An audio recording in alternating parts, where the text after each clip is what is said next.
નમસ્કાર, આપ જોઈ રહ્યા છો લખત ન્યૂઝ અપડેટ ચેનલ। તમામ સમાચાર અને અપડેટ મેળવવા માટે ચેનલને સબસ્ક્રાઇબ કરો અને બેલ આઇકન પર ક્લિક કરો જેથી તમામ સમાચાર અને અપડેટ તમને મળી રહે।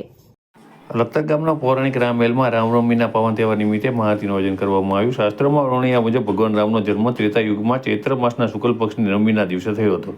રામનવમીનો તહેવાર સમગ્ર ભારતમાં એક શુભ હિન્દુ તહેવાર તરીકે ઉજવવામાં આવે છે। આ તહેવાર ભગવાન વિષ્ણુના 7મા અવતાર ભગવાન રામના જન્મ નિમિત્તે ઉજવવામાં આવે છે। આ તહેવાર ચંદ્રોસોલર ચૈત્ર મહિનાના શુક્લ પક્ષના 9મા દિવસે ઉજવવામાં આવતો હોય વિશ્વભરમાં લાખો ભક્તજનો માટે ખૂબ જ મહત્વ ધરાવે છે।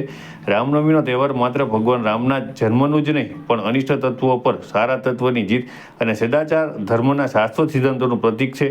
ભગવાન રામનું જીવન નૈતિકતાના પ્રતીક તરીકે સેવા આપે છે, જે ભક્તજન ફરજ, સન્માન અને બલિદાનના મૂલ્યોને જાળવી રાખવા માટે પ્રેરણા આપે છે। આપણને ભગવાન રામના સિદ્ધાંતો પર જીવવાની પ્રેરણા આપે છે। રામનવમીનું ઐતિહાસિક મહત્વ પ્રાચીન કાળનું છે। જ્યારે રાજા દશરથ સંતાન ઉત્પન્ન કરવા અસમર્થ હતા, ત્યાંથી ઋષિ વશિષ્ઠની સલાહ મુજબ કામેષ્ટ યજ્ઞ કર્યો હતો।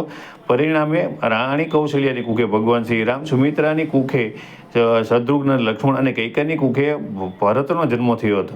જ્યોતિષ શાસ્ત્ર અનુસાર આ દિવસે ચંદ્ર કર્ક રાશિમાં રહેશે, જેના કારણે કર્ક રાશિનો ઉદય થયો હતો। આ સમયે રામલલ્લાના જન્મ સમયે સૂર્ય 10મા ભાવમાં મેષ રાશિ સાથે હાજર રહ્યો હતો।